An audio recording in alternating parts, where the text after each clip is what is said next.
రమాదేవి గారు తిరుపతిలో జరిగిందనేది ఒక అనుకోని ప్రమాదం. అదొక దుర్ఘటన. సో, దాన్ని కూడా ఈ రోజున రాజకీయం చేయాలని వైసీపీ ఆహ్, మనకు తెలుసు ఆయన అసలు ఎలా నవ్వుతూ ఎళ్లి పరామర్శ అని జెప్తాడు దాన్ని. అంత అలా పరామర్శించే వాళ్ళు గూడా ఎవరుండరు. అయ్యో పాపం అనుకుంటే మన మొహాల మీద నవ్వు ఉండదు. కానీ జగన్మోహన్ రెడ్డి గారు లేదా ఆయన అనుయాయులు మొన్న వెళ్లి అక్కడ చేసిన ఆ రాద్ధాంతం గానియండి, లేపోతే దాన్ని ఒక రాజకీయానికి పులిమే ప్రయత్నాలు గానియండి ఎలా జూడాలంటారు? తిరుపతిలో జరిగిన సంఘటన. అవునండి. నిజంగా దురదృష్టకరమైన ఓ రకంగా చూసుకుంటే, దేవుడి సన్నిధికెళ్ళిన వాళ్ళు భక్తితో మరి ఆయన్ని పూజించి, ఆయన్ని దర్శనం చేసుకొని రావాల్సిన వాళ్ళు, ఈ రోజున వైకుంఠ ఏకాదశి ముందే దేవాది దేవుడి దగ్గరికెళ్ళిపోతాం అనేది అనుకోని సంఘటన. ఇలాంటివి జరుగుతా ఉంటాయి. యాక్సిడెంటల్ ఇన్సిడెంట్స్ ఇవన్నీ కూడా. కానీ ఇప్పుడు ప్రస్తుతం ఆంధ్రప్రదేశ్‌లో పరిస్థితి ఏంటంటే, శవాలను పీక్కునే రాబందుల రూపంలో ప్రతిపక్షంలో జగన్మోహన్ రెడ్డి కాసుకొని కూర్చుంటాడండి ఇటువంటి ఇన్సిడెంట్స్ కోసం. ఎప్పుడు కూడా అసెంబ్లీకెళ్ళి సమస్యల మీద మాట్లాడగానైనా ఇటువంటి ఎక్కడన్నా ఒక యాక్సిడెంటల్ ఇన్సిడెంట్ జరిగినప్పుడు మాత్రం ఎంత దూరానుండా కూడా ఆయన రివ్వున ఆంధ్రప్రదేశ్‌లో వాలిపోయి కాస్త తన మంది మార్బలాన్ని తీసుకొచ్చేసేసి అక్కడ రచ్చ రేపేసేసి ఆయన అనునయుల్ని ఎగతోలేసేసి అదేదో మీడియాని అంతా ఎలర్ట్ చేసేసి ఏదో జరిగిపోతుంది చంద్రబాబు నాయుడు గారికి పాలన చాలా ఘోరాతిఘోరంగా చేస్తున్నారు చంద్రబాబు నాయుడు గారు అన్నీ కూడా ఫెయిల్యూర్స్ చేస్తున్నాడు ఆయనకి ఏమీ చేతకాటలేదు పరిపాలన అనే ఒక కోణంలో తన కార్యకర్తలకు చూపించుకోవడం కోసం ఆయన పడే తాపత్రయం ఉంది చూశారు నిజంగానండి జగన్మోహన్ రెడ్డి ఇంతకన్నా నీచాతి నీచమైన రాజకీయాల జీవితాల్లో ఇక ఆయనకి రావేమో ఎందుకంటే ఒక పక్కన రాష్ట్రము ఆంధ్రప్రదేశ్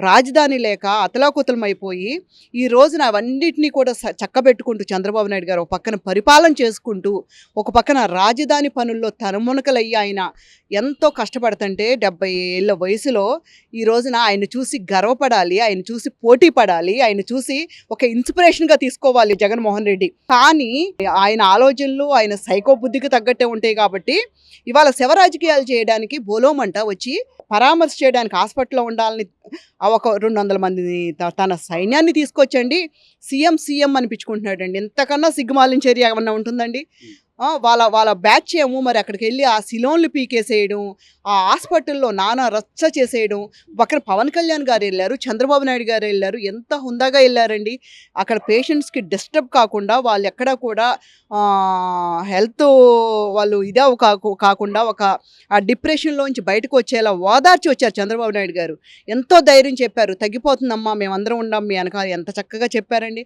అలాగే పవన్ కళ్యాణ్ గారు కూడా ఎంత చక్కగా వెళ్ళొచ్చారు ఈ సైకో మరి జగన్మోహన్ రెడ్డి మాత్రం తనదైన శైలిలో ఈ మందనందరినీ వేసుకెళ్ళి అక్కడ రచ్చరచ్చ చేసేసి ఏంటో అది రాజకీయంగా ఒక రాజకీయ రంగు పొలమాలని చాలా తాపత్రయపడుతున్నాడు జగన్మోహన్ రెడ్డికి మేము ఒకటే చూస్తున్నాం వాళ్ళ తండ్రి చేశాడు రాజకీయం తిరుపతి పైన అట్లాగే మళ్ళీ గత 5 ఏళ్ళు తిరుపతిని వీళ్ళు బ్యాంకు ఏటీఎం లాగా దేవాది దేవుడి సొమ్మును కూడా ఆఖరికి తన రాజ్యంగా వేల కోట్లుని మరి చర్చిలకే తరలించని తన సొంతానికే ఏదన్నా కానీ మొత్తానికి ఆ అమౌంట్ని స్వామివారి సొమ్మును కూడా ఏ రకంగా వాడుకున్నారో తెలియదండి గత 5 ఏళ్ళుగా స్వామివారి ఆఫీస్ ఆయన కొండ మీద చెయ్యని మరి పాపాలు లేకుండా చేశాడు జగన్మోహన్ రెడ్డి పాపాలకు కూడా సమాధానం చెప్తాడు ఆ భగవంతుడు అలాగే మరి ఒక పక్కన రోజాను చూసుకుందామండి రోజా ఏమైపోయిందో తెలియదండి గత 7 నెలల నుంచి సడన్గా వాలిపోయిందండి అలా నాయకుడు వస్తున్నాడు అనేదానికి పాపం వీళ్ళంతా రాజకీయ నిరుద్యోగులందరూ బోలోమంట బయటకు వచ్చి జగన్మోహన్ రెడ్డి వెనకాల ఏదో ఒక ఉద్యోగం దొరకపోయిద్దా అని చెప్పి ఆయన వెనకాల పడి వచ్చింది రోజా కాడ వాళ్ళతో పాటు వచ్చి ఈవిడ పాపం నలుగురు తోసేదలికి ఉక్కిరిబిక్కిరి అయిపోయిందండి ఏది ఆ నలుగురు తోస్తేనే ఉక్కిరిబిక్కిరి అయిపోయి వాళ్ళందరినీ తోసేస్తుంది మరి చూస్తేనేమో మీటింగులు చూస్తేనేమో చాలా శుద్ధపోస కబుర్లు చెబుతూ ఉంటుంది కూర్చుని మీ స్పీచ్లు చూస్తే నలుగురు పక్కన ఉంటే వాళ్ళని ఓడ్చుకోలేదు ఈవిడేదో మహారాణిలాగా ఈవిడేదో అసలు ఏవి ఇంత ఇది కూడా తట్టుకోలేనట్టుగా వాళ్ళందరినీ నెట్టి పారేస్తుంది తన కార్యకర్తలు వైఎస్ఆర్ పార్టీ కార్యకర్తలని పని వేరే వాళ్ళైతే అనుకోవచ్చు తనతో పాటు వాళ్ళందరూ కూడా కార్యకర్తలే కాబట్టి వాళ్ళని కొంచెం గౌరవించాలి అట్లాంటివి కూడా లేకుండా ఆ రోజా ఆవిడ స్వబుద్ధి ఆవిడ ఎట్లాంటి బుద్ధి అనేది ఈ ఒక్క ఇన్సిడెంట్ చాలండి ఇవాళ అవాకులు చవాకులు పేలుతుంది. ఈ తల్లి ఏమైపోయిందో మరి 7 నెలల నుంచి తెలీదు గానీ, మరి ఇవాళ వచ్చి మరి చంద్రబాబు నాయుడు గారికి పాలన చేత కాదంట. మరి అంతా కూటమి ఫెయిల్యూర్స్ పరిపాలనలో ఎప్పుడు ఇవన్నీ జరగలేదు. ఇలాంటివి ఎప్పుడు జరగలేదంట మరి. మరి టిక్కెట్లు అన్ని పెద్ద పెద్ద వాళ్ళు ఆ. అమ్ముకుంటే ఇట్లాంటివి ఎప్పుడు జరుగుతాయి మేడం? ఆ. ఉచితంగా పెట్టారు కదా మరి. గతంలో ఏం చేసిందండి రోజా? గతంలో ఈ టికెట్స్ అన్ని బ్లాక్‌లో అమ్ముకుని తిరుమల తిరుపతి టికెట్, దేవస్థానం టికెట్స్ అన్ని, దర్శనాల టికెట్లు పెద్ద పెద్ద కార్లు కొనేసిందండి. ఆస్తులు కొనుక్కుంది. వాళ్ళు తిరుపతి వాసినని చెప్పుకుంటది మళ్ళీ రోజా. ఆ భగవంతుడి మరి దర్శన టికెట్లను కూడా బ్లాక్‌లో అమ్మేసుకున్న దౌర్భాగ్యురాలు. ఇంక అంతకన్నా నీచాతి నీచమైన సంపాదనలు ఉండవేమో. మరి అలా దేవాది దేవుణ్ణి కూడా మరి అడ్డం పెట్టుకుని బిజినెస్‌లు చేసుకున్న ఆ రోజా కూడా మరి మాట్లాడుతుంది చంద్రబాబు నాయుడు గారి గురించి, మరి కూటమి పాలన గురించి. నువ్వు సరిపెట్టమ్మా. ఎందుకంటే గత 6, 7 నెలల నుంచి ఉమ్మడి కూటమి ఈ రాష్ట్రం కోసం, ఈ ప్రజల కోసం, వాళ్ళని నమ్ముకున్న ఈ జనాల కోసం వాళ్ళు పడే తాపత్రయం ప్రతి ఒక్క పౌరులు కూడా గమనిస్తున్నారు.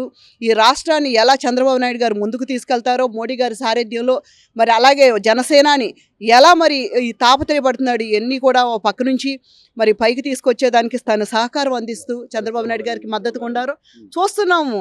ఇవాళ రోజా వచ్చి, లేకపోతే జగన్మోహన్ వచ్చి శవరాజకీయాలు చేస్తూ ఏంటో శవాల దగ్గరికి వస్తా కూడా ఏంటండి ఆ నవ్వుతాడేంటో మరి అర్థం కాదండి.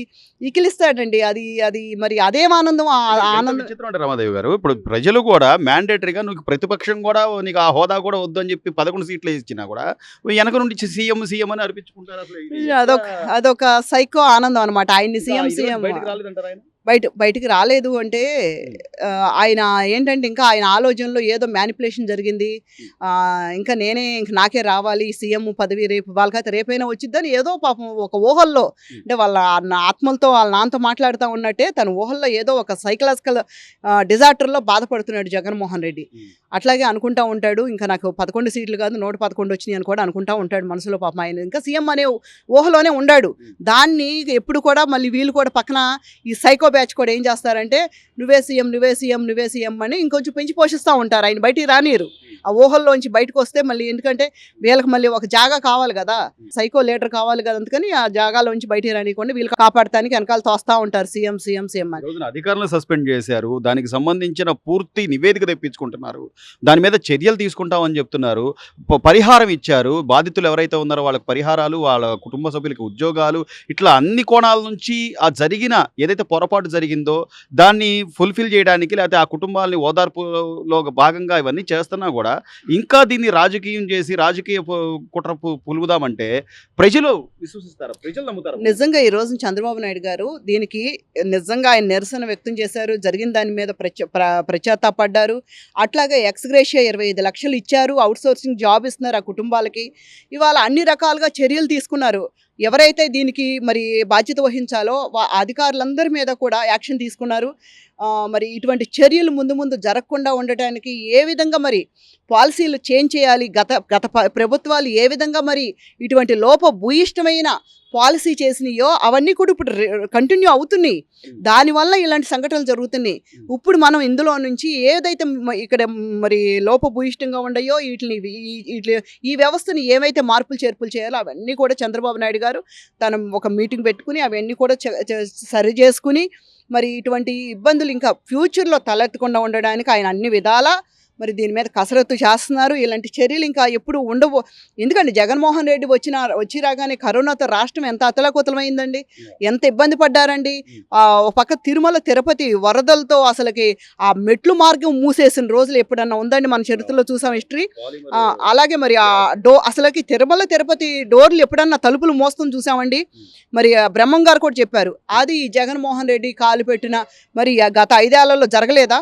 ఇలాంటి ఇన్సిడెంట్స్, యాక్సిడెంటల్ ఇన్సిడెంట్స్ జరిగినప్పుడు కొంచెం ప్రతిపక్షాలు కూడా కొంచెం హుందాతనం పాటించాలి, సంయమనం పాటించాలి. ఏదన్నా వాళ్ళు సజెస్ట్ చేయాలనుకుంటే సజెస్ట్ చేయాలి. అంతేగాని దీన్ని రాజకీయం చేస్తూ బురద పూలవాలని ఏదో శవరాజకీయాలు చేయాలని అనుకుంటే జనాలు వారి మీదే మళ్ళీ ఉమ్మెత్తిపోస్తానికి రెడీగా ఉన్నారు.